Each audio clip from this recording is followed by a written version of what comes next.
இந்த வீடியோவை கர்ப்பிணி பெண்கள் குழந்தைகள் பார்க்காதீங்க, பார்த்தாலும் ஃபாலோ பண்ணாதீங்க. மேட்ரு என்னன்னா, நம்ம உடம்பு தன்னை சாப்பிட்டுக்கிறோம்.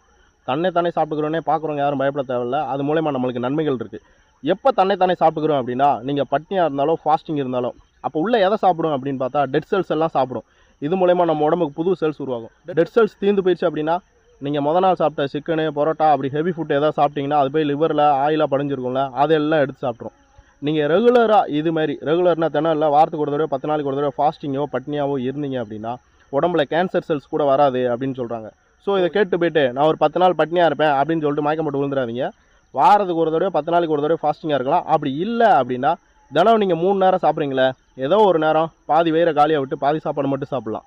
ஸோ இதுக்கு பேர் தான் ஆட்டோபேஜி. இது குழந்தைகளும் கர்ப்பிணி பெண்களுக்கும் உதவாது. அவங்க சாப்பிட்டு தான் ஆகணும். நீங்கள் உடம்பு நல்லா இருக்கணும், நல்லா சாப்பிட்றாளா, ஏதோ ஒரு நேரம் பட்னியாக இருங்க, உங்கள் உடம்புக்கு ரொம்ப நல்லது. அதுக்கப்புறம் ஃபைனலாக ஒரு டவுட் இருக்குது, உங்களுக்கு தெரிஞ்ச கமெண்ட்டில் சொல்லிவிடுங்க. இப்போ ஒரு மனுஷன் இன்னொரு மனுஷனை சாப்பிட்டானா அவனோட பேர் வந்து கேனிபால். மனுஷன் மட்டும் இல்லை, எந்த ஒரு உயிரினமும் தன்னோட சொந்த இனத்தவே சாப்பிட்டான். அப்போ தன்னோட உடம்பு தானே சாப்பிட்டுக்கிறது அப்படின்னா இதுக்கு பேர் ஆட்டோ கேனிபால் அப்படி தானே வச்சுருக்கணும். இந்த டவுட் எனக்கு நிறைய நாளாகவே இருக்குது. உங்களுக்கு எதாவது தெரிஞ்சு அப்படின்னா கமெண்ட்டில் சொல்லிவிடுங்க. அடுத்த வீடியோவில் பார்க்கலாம்.